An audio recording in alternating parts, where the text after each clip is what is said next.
যে তিন প্রকার হতভাগা ব্যক্তির নামাজ কবুল হয় না তারা কারা?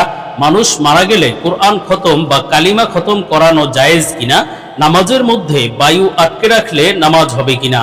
অত্যন্ত অত্যন্ত গুরুত্বপূর্ণ কিছু প্রশ্ন, জীবন ঘনিষ্ঠ, প্রয়োজনীয়, অবশ্যই জানা দরকার এমন কিছু বিষয়গুলো না জানার কারণে কত মানুষ যে বিভ্রান্তিতে আছে। সুতরাং বিষয়গুলো খেয়াল করে বুঝতে হবে। যেমন মানুষ মারা গেলে অনেকেই কোরআন খতম করায়, কালিমা খতম করায়, এটা করা যাবে কিনা, এটা জায়েজ কিনা, নাকি আরো উল্টা মৃত ব্যক্তির কবরে এ কারণে আযাব হবে।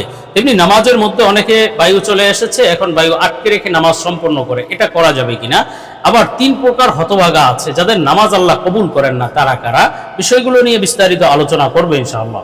সুতরাং মনোযোগ সহ ভিডিওটি শেষ পর্যন্ত দেখুন, অন্যথায় কোনো বিষয়ে ভুল বুঝার সম্ভাবনা থাকে। আর সরাসরি কোনো প্রশ্ন করতে বা লিখিত কোনো বিষয়ে সমাধান নিতে ফতোয়া বিভাগে স্ক্রিনে দেওয়া নম্বরে ইমো অথবা হোয়াটসঅ্যাপে যোগাযোগ করবেন। আর ভিডিওটি যাতে ইউটিউব অন্যদের কাছেও পৌঁছে দেয়, এজন্য ভিডিওতে একটি লাইক দিয়ে চ্যানেলটি সাবস্ক্রাইব করে দিবেন। আমরা সরাসরি প্রশ্নের জবাবে চলে যাই। প্রশ্ন ছিল, নামাজের মধ্যে বায়ু আটকে রাখলে নামাজ হবে কিনা। দেখুন, নামাজের মধ্যে আসলে নামাজ কি এটা আপনার বুঝতে হবে। নামাজ তো আল্লাহ তাআলার সামনে আপনি হাজিরা দিলেন, দাঁড়ালেন। এখন আপনি আল্লাহ তাআলার সামনে দাঁড়ালেন, যেভাবে দাঁড়ানো উচিত বা যেভাবে আল্লাহ তাআলার আজিবুশ শান এবং আল্লাহ তাআলার শান মান অনুযায়ী আপনার যেভাবে আল্লাহ তাআলার সামনে উপস্থিত হওয়া উচিত, সেভাবেই হওয়া উচিত। এখন আপনি কোনো প্রয়োজন নিয়ে, বায়ুর চাপ নিয়ে, পায়খানা প্রস্রাবের চাপ নিয়ে নামাজে দাঁড়ালেন, এরপরে আপনার মনোযোগ নামাজে থাকলো না, বরং আপনার পায়খানা প্রস্রাবের চিন্তা আপনার মনের মধ্যে থাকলো, তাহলে আপনার নামাজটা কতটুকু ভালো হলো, কতটুকু কবুল হওয়ার যোগ্য হলো? এজন্য নামাজ পরিপূর্ণ সব ঝামেলা থেকে ফারেক হয়ে, বায়ুর চাপ, পায়খানা প্রস্রাবের চাপ থেকে ফারেক হয়েই নামাজে দাঁড়ানো উচিত।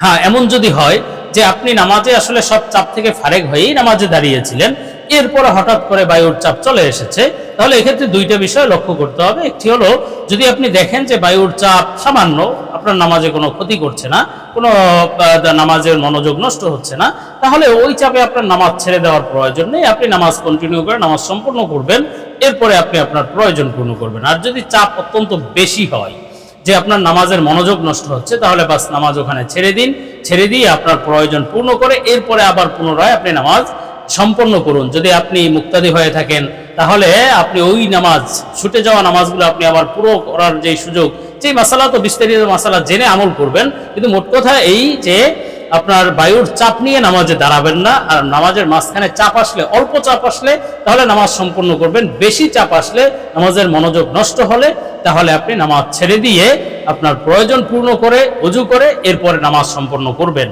তো আমরা পরবর্তী প্রশ্নের জবাবে চলে যাই। প্রশ্ন ছিল, মানুষ মারা গেলে কোরআন খতম বা কালিমা খতম করানো জায়েজ কিনা।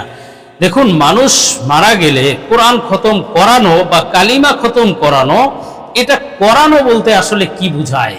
আপনি নিজে করলেন না, আপনি টাকা দিয়ে অন্য মানুষ দিয়ে করালেন, এটা কোনো আমল হলো? যে আপনি এই সওয়াবের কাজের ক্ষেত্রে আপনি বদলা রাখলেন, বদলা মানে ওই যে শ্রমিক রেখে তারপরে তাদেরকে দিয়ে কাজ করালেন, এটা আসলে ইসলাম কোরআন হাদিস নির্ভর বিষয় নয়, এবং এটা ইসলামী আমল নয়। বরং ইসলামী আমল হলো আপনি নিজে আমল করুন। আপনার পিতা মারা গেছে, মাতা মারা গেছে, অথবা আপনার আত্মীয় স্বজনের জন্য আপনি সওয়াব পাঠাবেন তার আমল নামায়, তো সেজন্য আপনি নিজে আমল করুন, নিজে কোরআন তেলাওয়াত করুন, কোরআন খতম করুন, সমস্যা নাই, বিভিন্ন ভালো ভালো আমল করুন, দান সদকা করুন, নফল নামাজ পড়ুন, নফল রোজা রাখুন, এবং এর সওয়াব আপনি আপনার মৃত আত্মীয় স্বজনের আমল নামায় দিয়ে দিন।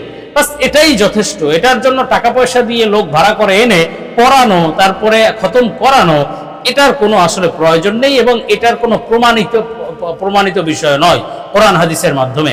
এজন্য বরং এই কোরআন খতম যদি আপনি এভাবে চুক্তি করে করান, অথবা কেউ যদি চুক্তি করে তাহলে সব দূরের কথা আরো গুনাহ হবে। সুতরাং এই কাজ করা যাবে না, বরং আপনি নিজে আমল করবেন। হ্যাঁ, অন্য কাউকে আপনি দান করে দিতে পারেন, সেই সওয়াব পাবে। খাইয়ে দিতে পারেন এমনি কোনো ধরনের ঝই ঝামেলা ছাড়া, অথবা দিন তারিখ নির্ধারিত করা ছাড়া, অথবা অন্য কেউ যদি এমনি নিজের স্বেচ্ছায় যদি দোয়া করে দেয় আপনার আত্মীয় স্বজনের জন্য, আপনার মায়ের জন্য, বাবার জন্য, সেটা জায়েজ আছে। কিন্তু আপনি ডেকে ডুকে পয়সার বিনিময়ে তাদেরকে দিয়ে এই শ্রমিকের মতো কাজ করাবেন, কোরআন খতম করাবেন, এটা উচিত হবে না, এবং এটা আসলে সওয়াবের যোগ্য নয়। কোরআন হাদিস এ ব্যাপারে কোনো দিক নির্দেশনা দেয় না।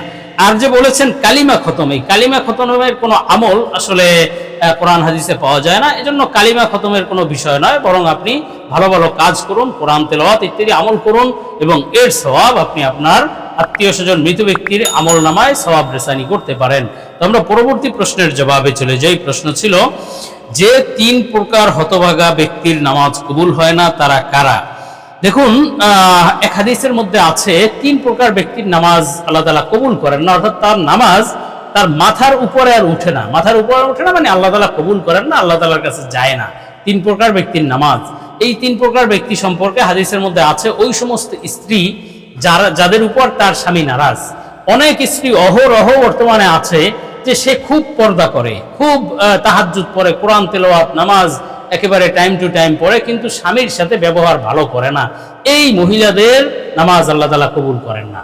এই জন্য একজন মহিলার, একজন বিবাহিতা স্ত্রীর, নারীর কাছে আল্লাহ তাআলার ফরজ বিধানের পরে সবচেয়ে বড় যেই গুরুত্বপূর্ণ দায়িত্ব সেটি হলো স্বামীর আনুগত্য করা। এজন্য স্বামীর আনুগত্য করতে হবে, স্বামীর মন জুগিয়ে চলতে হবে, স্বামীর মনকে খুশি রেখে চলতে হবে। যতক্ষণ পর্যন্ত স্বামী কোনো নাজায়েজ কাজের অর্ডার না দেয় ততক্ষণ পর্যন্ত স্বামীর সব আদেশ নিষেধ মেনে চলতে হবে, কথা মেনে চলতে হবে। আর যদি স্বামী নারাজ হয়ে আছে অথচ আপনি তাহাজ্জুদ উঠে তাহাজ্জুদ পড়ছেন, এই নামাজ আপনার কবুল হবে না, রাসূলের হাদিস বলেছে। এবং দ্বিতীয় প্রকার ব্যক্তি হলো যারা সম্পর্ক ছিন্নকারী, আত্মীয়তার সম্পর্ক ছিন্ন করে। এমন 2 ভাই, হাদিসে বলা হয়েছে এমন 2 ভাই যারা সম্পর্ক ছিন্ন করে আছে। এখানে ভাই ভাইয়ে মারামারি ঝগড়াঝাটি করে এখন আর কথা বলে না, কথা বন্ধ, একজন আর একজন ভাই হয়েও শত্রু হয়ে গিয়েছে। এদের নামাজও আল্লাহ কবুল করবেন না। এজন্য ভাই ভাই, আত্মীয় স্বজন সম্পর্ক ছিন্ন করা যাবে না। তো যদি আপনি করেন তাহলে নামাজ কবুল হবে না, খুব সাবধান। তেমনি ভাবে তৃতীয় প্রকার ব্যক্তি হলো এমন ইমাম যাদেরকে মুসল্লিরা পছন্দ করে না, কিন্তু তারপরেও সে জোর করে ইমামতি করে। দেখা গেল ওই এমন ইমাম যার আমল নাই, দাড়ি নাই, সে বিভিন্ন গুনাহে লিপ্ত। তো মুসল্লিরা চায় না, মুসল্লিরা বলতে এখানে ওই মুসল্লি যারা আসলে কোনো হিংসা বিদ্বেষের কারণে, শত্রুতার কারণে ইমামকে অপছন্দ করে এমন নয়, বরং ইমামের আমল অথবা যৌক্তিক কারণে ইমামকে অপছন্দ করে। ইমাম সেই জোর করে মুসল্লিদের নামাজ পড়া, ইমামতি করে, এই ইমামেরও নামাজ কবুল হবে না। সুতরাং সাবধান হয়ে নামাজের ইমামদেরও সাবধান হওয়া উচিত। এবং আরেক হাদিসের মধ্যে একজন ব্যক্তির কথা আছে যার নামাজ কবুল হয় না, সেটা হলো নেশাকারী ব্যক্তি, মদ পানকারী ব্যক্তি, নেশায় আসক্ত যে সমস্ত ব্যক্তি, তাদের নামাজও আল্লাহ কবুল করবেন না যতক্ষণ পর্যন্ত না তাওবা করে। সুতরাং এই খারাপি থেকে, এই যে 3-4 প্রকার যে বলা হলো, এগুলো থেকে অবশ্যই বেঁচে থাকতে হবে। আল্লাহ তাআলা আমাদেরকে বেঁচে থাকার তৌফিক দান করেন।